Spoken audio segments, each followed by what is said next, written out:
Quiero tomar distancia hoy y no remitirme exclusivamente a las memorias 68eras y la conexión con lo que está viviendo en estos momentos los centros de educación superior del país.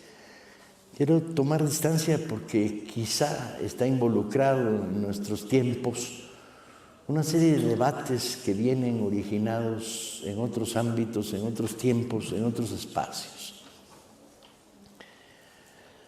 Durante mucho tiempo una frase de Eduardo Galeano me resultaba particularmente iluminadora. Era cuando decía que la utopía estaba en el horizonte y que el sentido de avanzar hacia la utopía no era alcanzar el horizonte, sino avanzar hacia ella. La frase es, aparte de que Galeano la convertía en una frase muy bella en términos literarios, tenía una cierta gracia, buscadores de horizonte. Pero ¿y la definición de horizonte? A lo largo de estos últimos años se ha diluido la formulación de horizonte. Dándole vueltas a la frase, yo empecé a decir que la revolución estaba a la vuelta de la esquina. No más que en las noches salían los de la policía del DF y jalaban la pinche esquina 3 cuadras más para arriba. Con lo cual, cuando te levantabas en la mañana, la revolución se había alejado 3 cuadras en lugar de haberse acercado 20 metros. Pero, ¿y la definición de revolución? ¿Qué estaba en el horizonte? He visto a lo largo de mi vida, he oído, he leído, he participado, no participo porque así, vámonos, con la ayuda de Julio Iglesias, en la indefinición del horizonte, ¿no? De repente ves todo el gran movimiento que desatan los obreros polacos a lo largo de años, encuadrados en aquello que se llamó Solidaridad, el sindicato proletario más fuerte que se había generado detrás de lo que se llamaba la cortina de hierro, el mundo del socialismo, entre comillas. Y después del éxito de la destrucción de un Estado burocrático que poco atraía a esta clase obrera, combatiente, luchona, etc., se produjeron fenómenos que a mí me desconcertaron profundamente. Como por ejemplo que los trabajadores de la gran fábrica de tractores que había en Varsovia, en una asamblea, votaron por la privatización de la fábrica. No por la socialización, no por la nacionalización, era ya una fábrica nacional. Votaron por la privatización, un retorno a modelo capitalista tradicional con patrones privados que iban a asumir el capital de la fábrica y tenerla funcionando en términos capitalistas más o menos tradicionales. Esta clase obrera que había peleado de esa manera impresionante, infatigable, resistido represiones, organizado huelgas en condiciones dificilísimas, le cedía al gran capital el control de su fábrica. Durante mucho tiempo se había creado una ficción en los países socialistas que era nacionalización nacional, era seudónimo de estatal, era seudónimo de social. Y esto era una pinche ficción. En el interior de las fábricas nacionales, porque las controlaba el Estado polaco, había una estructura estatal, sí es cierto. ¿Quién designaba directores, alcances, metas, vida cotidiana dentro de la fábrica? Esta estructura del poder. Pero no tenía una componente social. ¿Qué influencia tenían los trabajadores de estas fábricas para determinar cómo se vivía dentro de ellas? Qué lejos estaba de cualquier pensamiento socialista primario, chinga, ¿sí? Cuando uno piensa que el primer acto del Che Guevara, siendo ministro de Industria, al entrar en una fábrica que venía a visitar, era sentarse en el comedor a discutir con los compañeros y de repente observar que el menú que le estaban poniendo enfrente era el diferente al de los obreros de la mesa de al lado, y llamar al director de la fábrica y decirle, ¿qué es esto? Y el director de la fábrica decirle, bueno, es un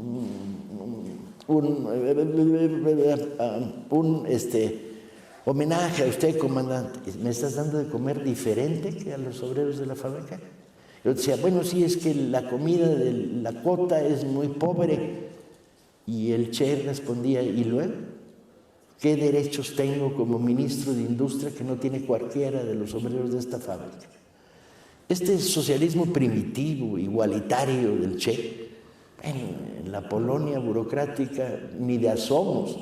El director tenía refrigerador en su oficina con caviar, chinga, ¿sí?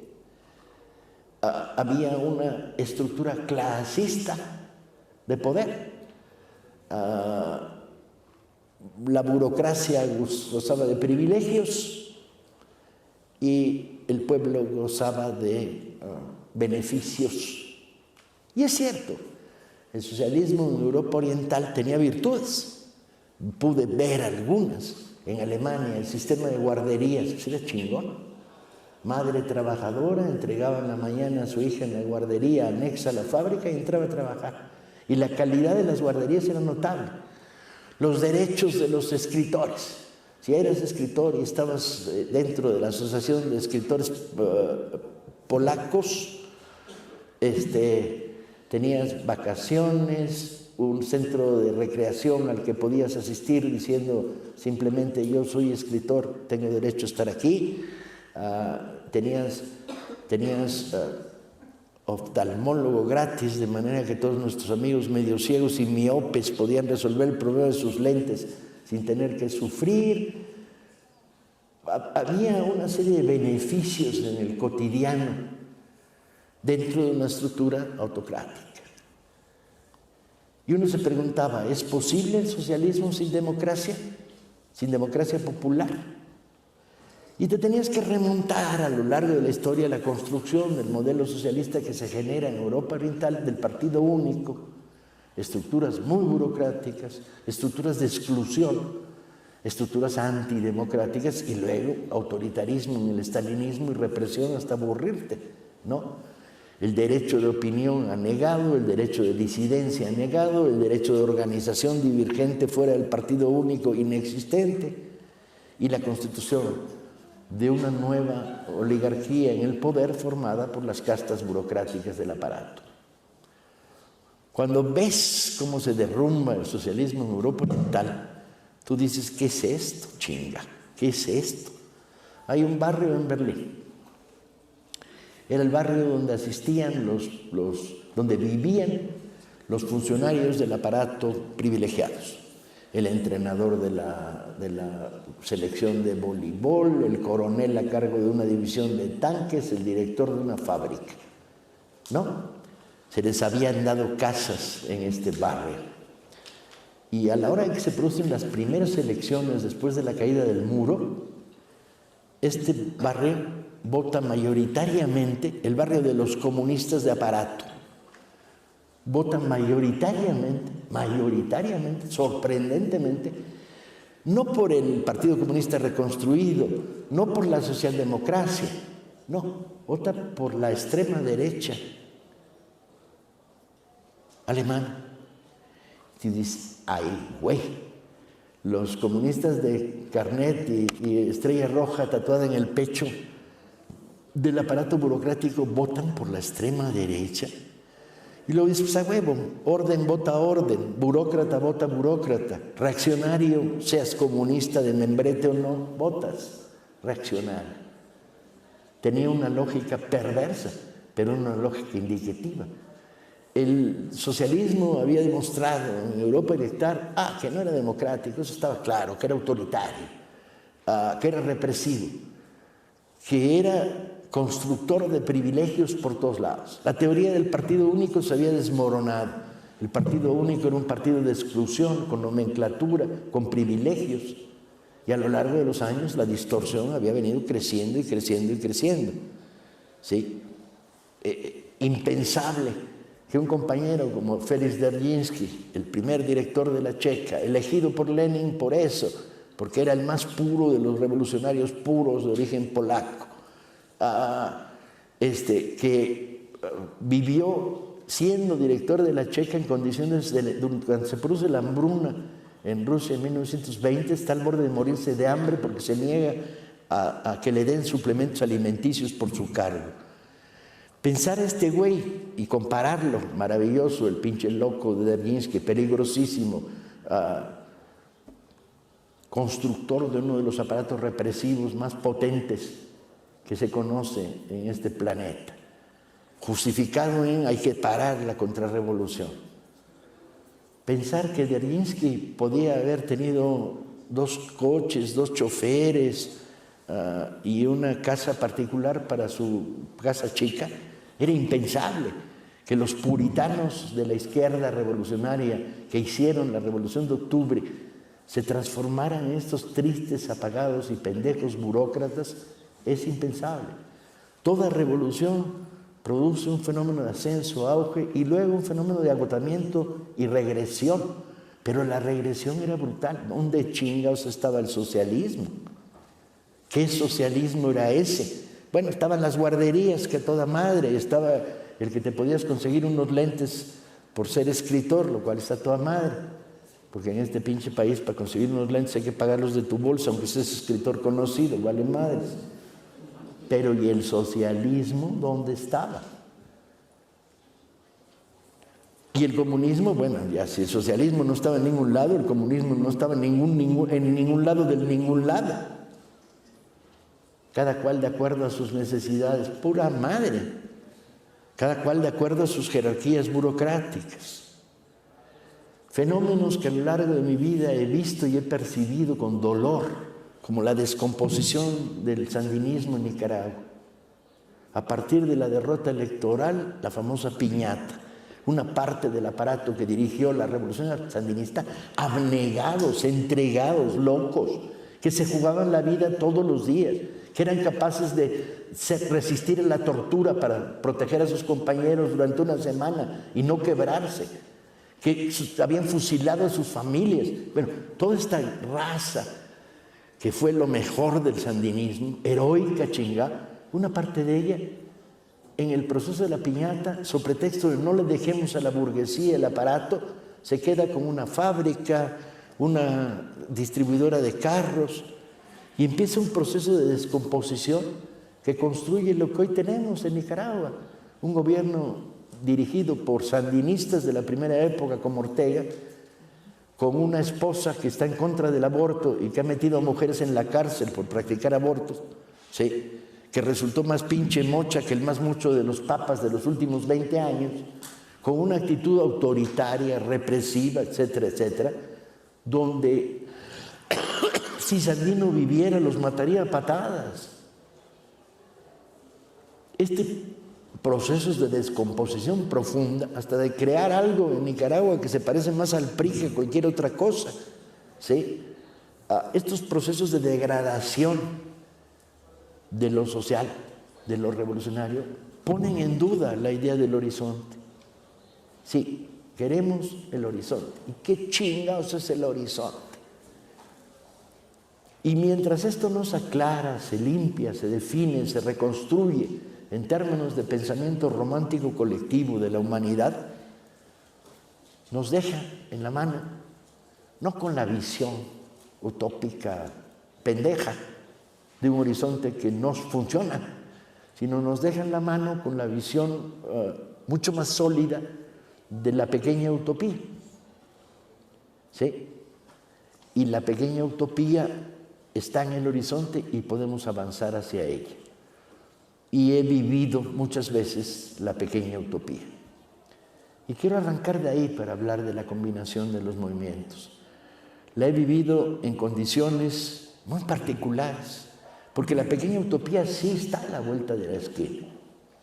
Voy caminando por las calles de La Habana, 2:30 de la madrugada, Estamos cruzando un parque donde no hay luz, chinga, porque en La Habana las deficiencias de distribución eléctrica hacen que de vez en cuando la luz desaparezca, vuelva y nadie explique por qué. Y entonces el parque está oscurecido, parque grande. Y de repente voy con 2 o 3 escritores, compañeros, y de repente veo una parvada, pero parvada, de adolescentes en minifalda, 50, 80. Digo, ay, güey, ¿quién la soltó a esta pinche hora de la noche, a las 2:30 de la madrugada? Y ja, en este tono de parvada juvenil, gozosa.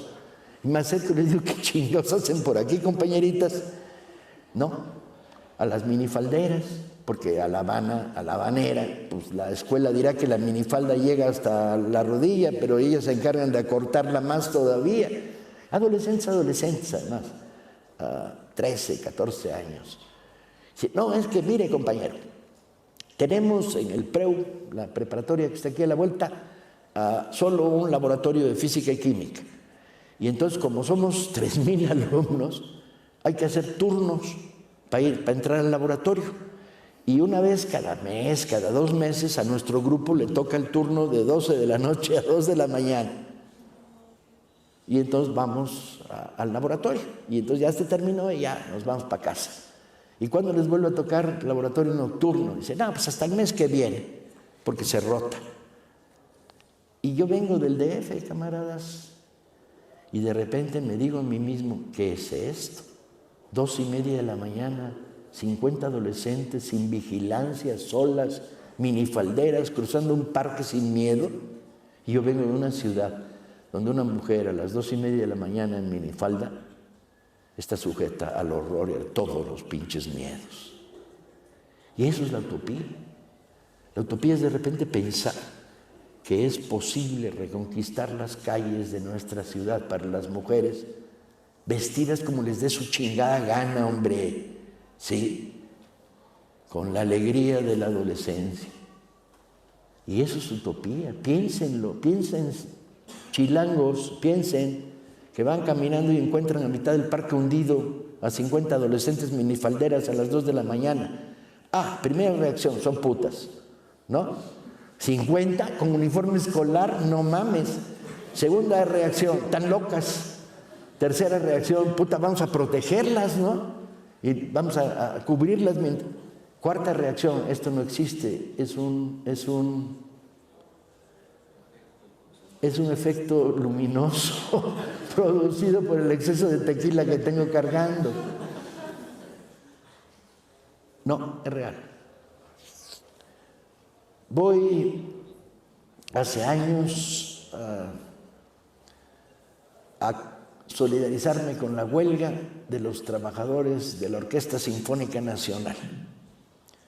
Habían democratizado su sindicato y las autoridades de Bellas Artes los habían mandado a reprimir con granaderos y seguridad interior. Los habían gaseado, la Sinfónica Nacional, gaseada. Estaban todos llenos de manchas blancas, porque los habían gaseado y les habían echado extintores de incendio. Se reúnen masivamente en la cúpula externa, en la sombrilla que está en las afueras de Bellas Artes. Y ahí están concentrados. Están ellos y estamos 2 o 3 mirones que venimos a apoyar al movimiento.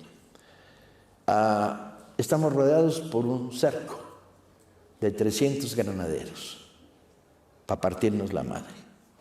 No hay ninguna duda que el objetivo en la vida de esos granaderos era ponernos en la madre. Empieza a llover, lluvia torrencial a lo chilango. ¡Guau! Y entonces las mazaguas que en los afueras de Bellas Artes vendían esas muñequitas tan bonitas de trenzas de moño de color, ¿sí las recuerdan? Chiquititas, en tendidos, agarran y levantan el tendido en chinga y se meten con nosotros en el suelo y se sientan en el suelo.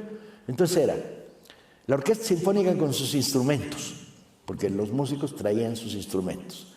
Las mazaguas mezcladas ahí en la bola con sus tendiditos de muñequitas y los pinches granaderos.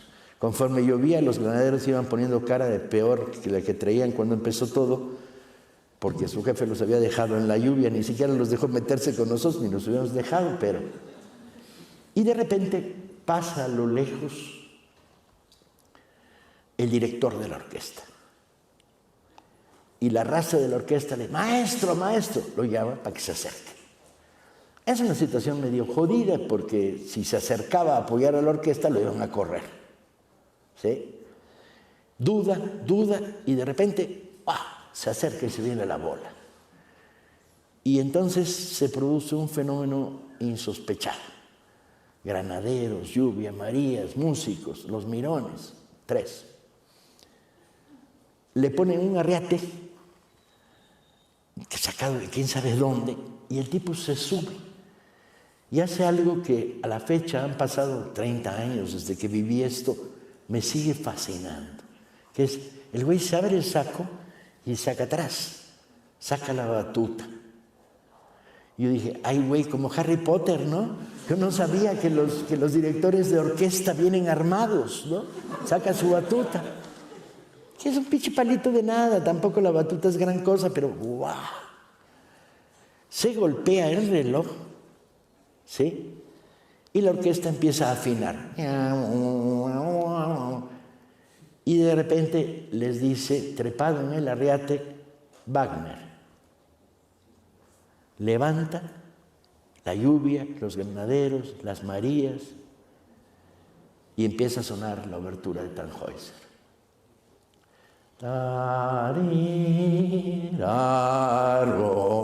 Todo su pinche esplendor. Wagner no tiene desperdicio, güey, es épica pura. Y en ese pinche ambiente, triple épica. Los pinches granaderos desconcertados. La lluvia igual de cabrona que siempre. Y se suelta, dirigiendo. Le iba a costar la chamba, lo corrieron al día siguiente. La huelga la perdimos. Pero, de repente, giro la cara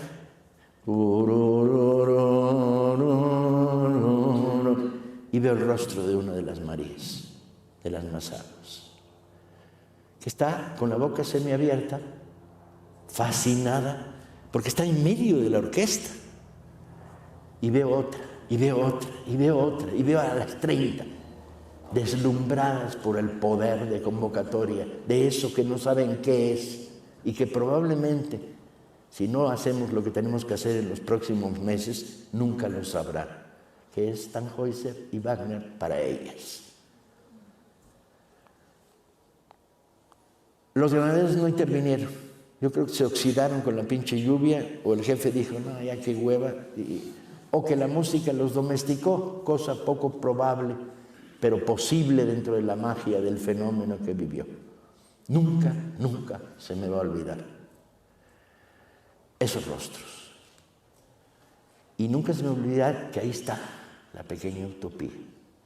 No solo por las condiciones maravillosas de haber producido un acto como este que detiene la represión, no solo por el riesgo del director írsela a jugar con sus músicos, no solo por el brillo con el que tocaban los músicos esa tarde, sino también porque se había abierto una puerta, la puerta para que la gran música clásica llegara a indígenas de la Ciudad de México, muy probablemente casi todas ellas monolingües, donde el lenguaje de Wagner había trascendido el monolingüismo.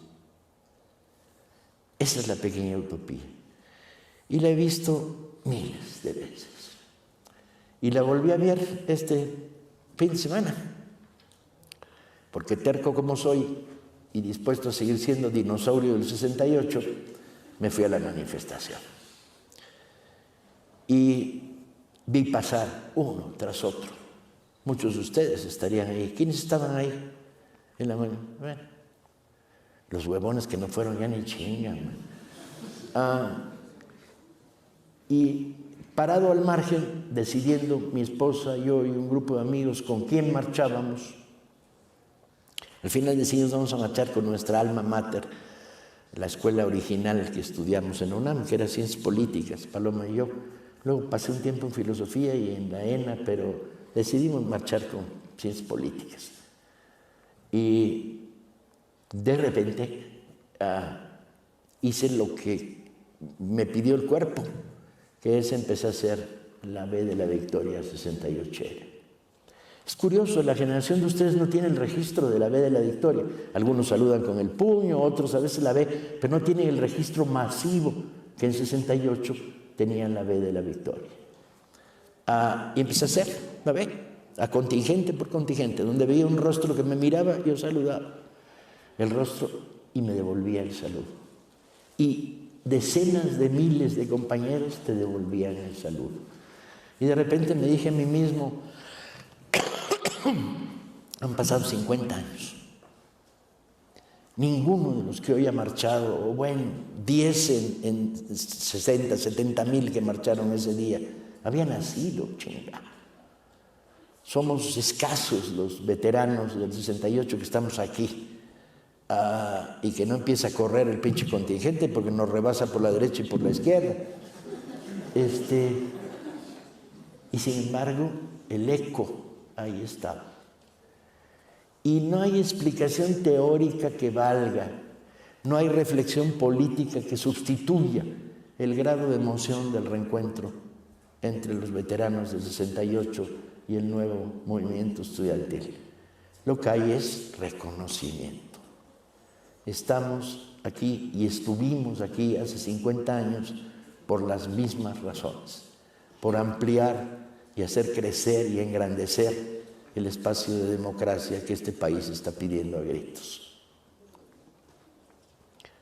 Lo traduzco, los escritores nos dedicamos a traducir emociones. Primero las recibes, las resientes, te dan el putazo y luego las vuelves palabras para poderlas contar. Pero era claro, y era la pequeña utopía. Puede ser que no seamos capaces de formular el futuro distante en términos de proyecto económico, social y político, pero sí podemos formularlo en términos de más justicia, mejor justicia, mucha justicia, en una sociedad como la mexicana, que ha sido bombardeada en los últimos años por represión a lo cabrón, asesinatos, violencia irracional, doble lenguaje por parte del poder, corrupción hasta aburrirte a los niveles más insospechados, una oligarquía, bien, esto va mejorando. Alguien dijo, ¿por qué bebe usted, nota de pie de página, por qué bebes Coca-Cola, que es el gran símbolo del imperialismo norteamericano? Y tengo como 30 respuestas ya a esta altura desde mi vida preparadas. Primero, ¿qué dijo el Che? Cuando dices, ¿qué dijo el Che? Desarmas a los pinches sectarios que no me dejan beber Coca-Cola, chinga. El Che dijo, no hay que prohibirla, hay que expropiarla. Y lo dijo en la fábrica de Coca-Cola expropiada. También dijo, qué pinche Coca-Cola más mierdera están haciendo, sabe a jarabe para la tos. Y los obreros le dijeron, Che, trae los productos, trae los insumos, porque si chingados ni botellas tenemos. Y hubo un maravilloso debate sobre las virtudes. Él se había aficionado a beber Coca-Cola y Pepsi-Cola en su infancia, y sobre todo se había aficionado cuando había recorrido América Latina, porque como buen médico sabía de los peligros del agua, ¿no? El agua no purificada, no hervida, que te producía gastroenteritis, salmonelosis, bla, bla, bla, bla, bla. Y entonces se había vuelto consumidor de refrescos. Tan es así que en el Diario de Bolivia, en una de las operaciones que hacen sobre Samaipata, creo, le dice a Pacho, su segundo a bordo, que se traiga medicinas, ¿verdad? Pero en el diario del Che eso dice, pero en el diario de Pacho dice, y me encargó traer Pepsis y galletas de animalitos. Lo cual enternece, chingada, el Che queriendo en las montañas bolivianas, con un asma que lo estaba matando, pedir una Pepsi y galletas de animalitos. Además de eso, fui asesor de la huelga de la Coca-Cola del 74, cuando nos enfrentamos a los granaderos en Tlalnepantla por democratización del sindicato. Y los compañeros en el choque contra los granaderos agarraban las botellas del litro, las batían y las aventaban. Y yo decía, compañeros, primero nos las bebemos, luego las aventamos. Y decían, mi madre es pinche Paco, si nos las bebemos no producen el efecto Schnarpel de al reventar el vidrio, convertirse en un... que afectaba las patas de caballo de los granaderos. Pobres caballos, qué culpa tenían, pobre Coca-Cola que la estaban tirando ahí a lo pendejo, en lugar de beberla primero. Fin de la nota de pie de página de por qué consumo. Como no bebo alcohol y no tomo café, mi dosis de azúcar y cafeína viene por aquí. La pequeña utopía. Y hay que empezar a reformularla.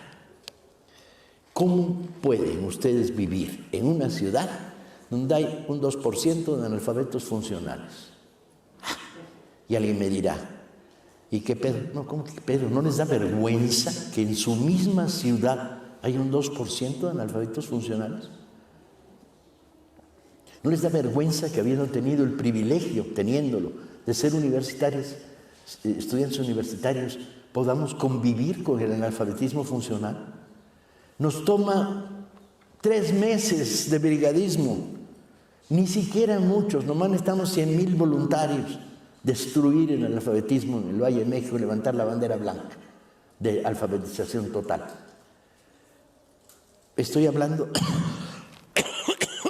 de locuras o eso es la pequeña utopía?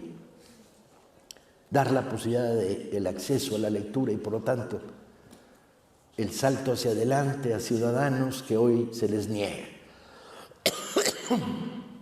Hoy la pequeña utopía está en cualquier esquina.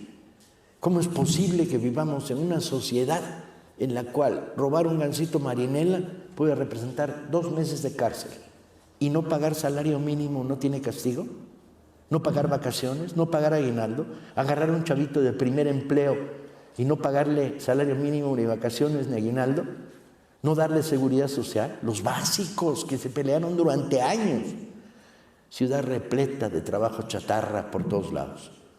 Lugares donde llegas a buscar trabajo y te dicen, sí, pero tienes que trabajar por las propinas. ¿Y quién es el dueño de esto? ¿Quién es el patrón? ¿Cómo puede relegar al consumidor sus obligaciones patronales? Tenemos que empujar. Y parte del empuje y el impulso es empezar a atacar los elementos de la pequeña utopía por todos lados. Necesitamos, en la combinación con un gobierno elegido democráticamente que cambia las reglas de manera muy importante del control que hasta ahora ha habido sobre la población, empezar a crear mecanismos de presión para que este avance se vuelva real. Tenemos que levantar la demanda de cárcel a los que no pagan salario mínimo.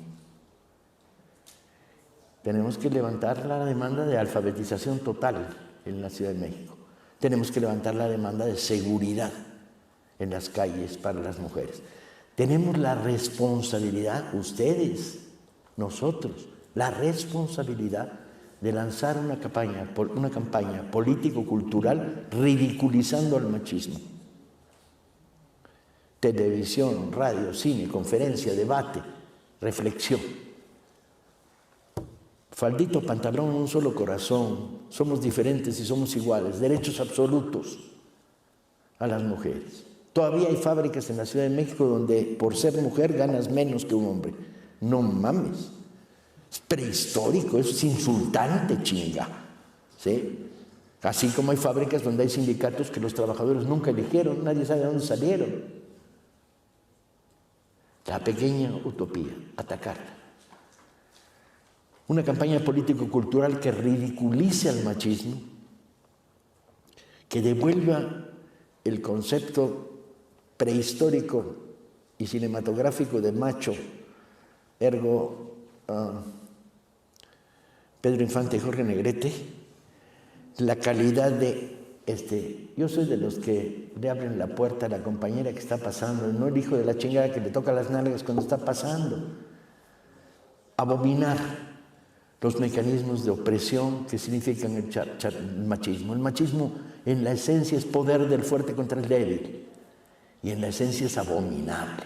Y hay que poner en ridículo a los machistas, hay que socialmente ridiculizarlos, confrontarlos, arrinconarlos para crear un nuevo modelo de relación. ¿Sí? Y esto hay que echarlo adelante. Forma parte de construir pequeñas utopías por todos lados. En el terreno de lo universitario, uno de repente se pregunta, las universidades están de nuevo movilizadas. El centro del combate es sacar la violencia y el porrismo de las universidades. Pregunta, ¿dónde se generó hasta llegar al grado en el que actualmente se encuentra? Yo creo que la respuesta cualquier analista social la puede encontrar con relativa facilidad. El porrismo ya no es el tradicional porrismo asociado a los eventos deportivos, sino se ha transformado en estos últimos años y tiene tres vertientes muy claras. Una de ellas es grupos de choque en escuelas, prohijados y protegidos por funcionarios universitarios, que los usan como base de apoyo y de sustento para mantener privilegios, negocios, y que les pagan con favores. Ustedes manejan esa cafetería, ustedes no. Yo miro para otro lado. Primer fenómeno. Ahí hay que deshacerlo, hay que señalar con el dedo a los funcionarios involucrados. De nada sirve detener a 15 porros si no detienes la estructura que los prohíbe en varias escuelas. Segundo problema, el porrismo está vinculado al narcomenudeo. Hay que atacarlo. Hay que atacar el narcomenudeo en términos de queremos circulación libre de algunos narcóticos, pues órale, legalización de la marihuana, vamos a la guerra. ¿Sí? Yo no consumo, soy antimarihuano por 68ero. Yo vi entrar sacos de marihuana llevados por soldados para inundar al final del movimiento las universidades en una lógica de, pues si están marihuanos hacen menos pedo. Y sí es cierto, algunos de mis compañeros tenían dificultades para recordar cómo se llamaba después de darse 20 toques en un día, ¿no? Y sí desmovilizó, así como el alcoholismo desmovilizó a una parte del movimiento, degradando a compañeros, destruyéndolos físicamente. Pero adelante, y campañas, pero al mismo tiempo la vinculación de las fuerzas de seguridad universitarias, que se llaman ¿cómo en la universidad? La policía universitaria, ¿cómo se llama? No Vigilancia UNAM, sino Auxilio UNAM se llama. ¿Cómo? Alerta UNAM. Auxilio UNAM. Bien, sabemos que el narcomenudeo está prolijado por funcionarios de Auxilio UNAM, que los protegen, les dan zonas, los defienden, no los denuncian. Pues ahí hay que forzar a rectoría a limpiar Auxilio UNAM. Y el tercer fenómeno, el porrismo se vinculó en las últimas elecciones y en las anteriores al sector del PRD más lumpenizado.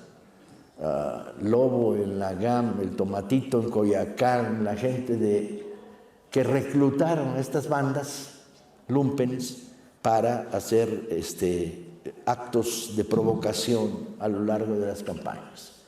Este triángulo, narcomenudismo, funcionarios protectores, algunos de ellos hoy diputados del sector lumpen del PRD, que han prodigado estas bandas, hay que desentrañarlo y obligar a las autoridades, tanto de la Ciudad de México como de las universidades y el Politécnico, a desterrarlos. Hay que limpiar de este tipo de violencia las universidades. ¿Es el único debate? No, hay 1001 debates abiertos. Vamos por la pequeña utopía en todas las esquinas. Está garantizada en el mundo estudiantil de la educación superior la libertad de cátedra. ¿De acuerdo? No le puedes decir a algún maestro, tú no puedes decir esto en tu salón. Tienes libertad de cátedra para expresar dentro de los parámetros de la materia que estás dando tus opiniones. ¿Y la libertad de revire está garantizada? El derecho de cualquier alumno a decir no estoy de acuerdo, no me gusta, es infundado o es mentira lo que está diciendo. ¿Y la libertad de revire no está garantizada y el derecho de represión contra el que revira? La libertad de respuesta. Tenemos maestros y una estructura en la que el neoliberalismo ha penetrado Maestros que no dan clases, maestros que tienen 3 tiempos completos, maestros que usan trabajo esclavo de sus asistentes para hacerles sus artículos. Lo conocemos, lo vemos. Tenemos fraude académico en dimensiones brutales. Y voy al ejemplo más básico del fraude académico. ¿Cuántos libros tienes que leer esta semana? 8. No mames, ni yo leo 8 libros a la semana, hombre. Y yo sí leo de veras. A lo más a la semana puedo leer 50 páginas diarias, 350 páginas en una semana. Y entonces, ¿por qué un maestro me pide 8 lecturas? Más 3 que me pidió otro, más 2 que me pidió otro, más 2 capítulos que me pidió otro.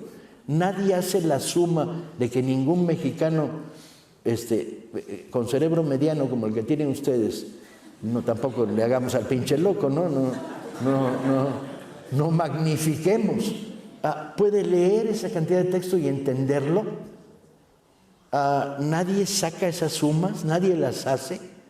Nadie se da cuenta que al hacer ese tipo de presión le está robando al estudiante la posibilidad de leer por placer, que forma parte de la educación sentimental, chinga. En lugar de andar leyendo a Keynes, léete Harry Potter, chinga, es mucho más divertido y mucho más sólido científicamente, ¿no? Pero bueno, al margen de este debate que algún día con gusto tendré contra los keynesianos, este espacio de la literatura por placer, la literatura que construye la columna vertebral, que está más en los 3 mosqueteros que en intentar leerse los grundices de Marx, ¿no? Los básicos, el todos para uno, uno para todos, y la solidez de Robin Hood robándole a los ricos en los bosques de Sherwood para dárselo a los pobres, es importante. Pero además, preservar el fraude. Tú haces como que, yo hago como que te educo, tú haces como que estudias. No mames. Yo hago como que te pido un chingo de cosas, tú haces como que las haces y fotocopias, sacas ahí, no lees libros completos ni a putazos, lees medios capítulos, sacas resúmenes de internet, chafas o no chafas, vale madres, para simular que cumples. Bueno, tenemos que hacer un debate contra la simulación académica y decirlo en voz alta. Está repleto el mundo universitario de simulación, de sobredemanda y pseudo respuesta. ¿Sí? Racionalicemos. Muchas veces un libro leído en profundidad y con sentido equivale a las lecturas parciales mal digeridas y pasadas por alto y simuladas que está produciendo. Es como la historia del rey desnudo. Todos lo vemos, pero nadie dice ese güey está encuerado y tiene el pito chico, ¿no? No lo decimos, pero lo sabemos. ¿Qué estudiante universitario no sabe que la estructura formativa que tiene está repleta de fraude? Y lo acepta. Y llegan lógicas de, bueno, tengo que pasar esta materia. ¿Pasar a dónde, güey? Pues sí. ¿Pasar para qué? Formaciones deficientes. El mecanismo de las tesis. Estamos en el siglo XIX, pero en el momento chafa del siglo XIX, no en el momento revulsivo de la Comuna de París. Estamos en el momento del marco teórico que debe anteceder todas las tesis. No mames, eso es prehistoria de baja calidad. El marco teórico es las referencias ideológicas externas al texto. Bueno, pues o están dentro del texto, o vale madres que escribes 22 páginas sobre el marco teórico explicando qué instrumentos teóricos usaste. Es como si al carpintero le pidiéramos que además de entregarnos la silla correctamente hecha, nos entregara las medidas del martillo que usó. ¿Sí? Y una foto de teléfono del metro que usó para medirla. No mamen. O está implícito el marco teórico. Prohibir en la universidad que una tesis esté dedicada a más de 3 personas. No se rían, yo he visto algunas dedicadas a 17 personas. ¿Cuál es la razón? La razón es que el que escribió esa tesis o la encargó o la pidió prestada sabe que en su vida va a volver a escribir otro pinche libro, entonces aprovecha para agradecer a todos, a un primo suyo pendejo que le prestó la bicicleta del chico. Ahí está en la dedicatoria de la tesis. Vamos a echarle juego, imaginación, creación. para destruir las estructuras del fraude académico, para empezar a discutirlas por lo menos, para violentarlas. 68 significó básicamente una fiesta de la libertad. Bajo un régimen tremendamente autoritario como el de Díaz Ordaz, el reto del movimiento estudiantil de democracia, sí, aquí y ahora, era un reto de un poder inmenso. La manera como se tomaron las escuelas con la huelga general era una manera inteligente. Escuelas abiertas, actividades continuas, seminarios, discusiones, debates, fiestas, música, teatro, distribución de libros, lecturas de poesía, eran creativas y salida de las brigadas a la calle continuamente. Su estructura organizativa era muy cercana, no a lo ideal, sino a lo democráticamente posible.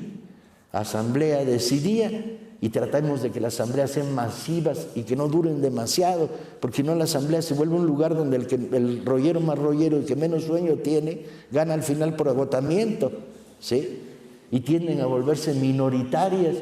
Concebir al movimiento estudiantil como algo en el que hay que ganar y no en el que algo hay que incorporar es un pinche delirio. ¿Qué izquierda piensa que sobre todo está ganar un paro para luego echártelo con 25 personas en las guardias? Cuando el sentido es que se discuta salón por salón, participe la mayoría, se produzca la reflexión, se cree conciencia, se hagan preguntas. Una sociedad es más inteligente no cuando tiene más respuestas, sino cuando tiene más preguntas. La fiesta del 68, el Consejo Nacional de Huelga, elegido con miembros revocables. Si no te gustaba lo que decía tu consejero, en la asamblea decías remoción. Tenía una lógica. Y el brigadismo, las brigadas por afinidad como manera activa de participación, ¿sí? Ir a los mercados a contarles por qué hay un conflicto en la universidad, pero también a oír a los locatarios para descubrir que la antidemocracia está también ahí instalada.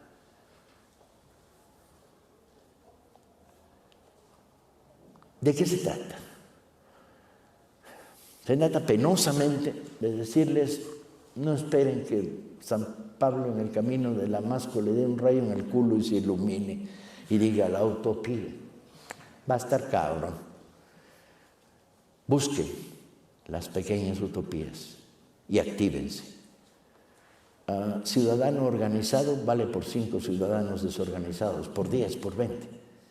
Ciudadano pensante y crítico vale por 20 ciudadanos no pensantes sino críticos. Ciudadano activo. Se acercan tiempos de cambio. La coyuntura que hoy hay en México propicia que afloren las contradicciones profundas de esta sociedad y la demanda a los gobiernos que se crearon democráticamente de cumplan. Los llevamos al poder para eso. Porque queremos que los ladrones se vayan a vivir a las Islas Marías sin hotel, ¿sí? Porque queremos que la corrupción se elimine, se quiere la pinza, no corruptos arriba, ciudadanos que impulsan, porque queremos no más estudiantes normalistas asesinados, porque queremos no más desaparición de escuelas normales, sino queremos más escuelas normales en este país, con beca de veras, que no se tengan que bañar con agua fría en las mañanas. Esa es la pequeña utopía. Muchas gracias.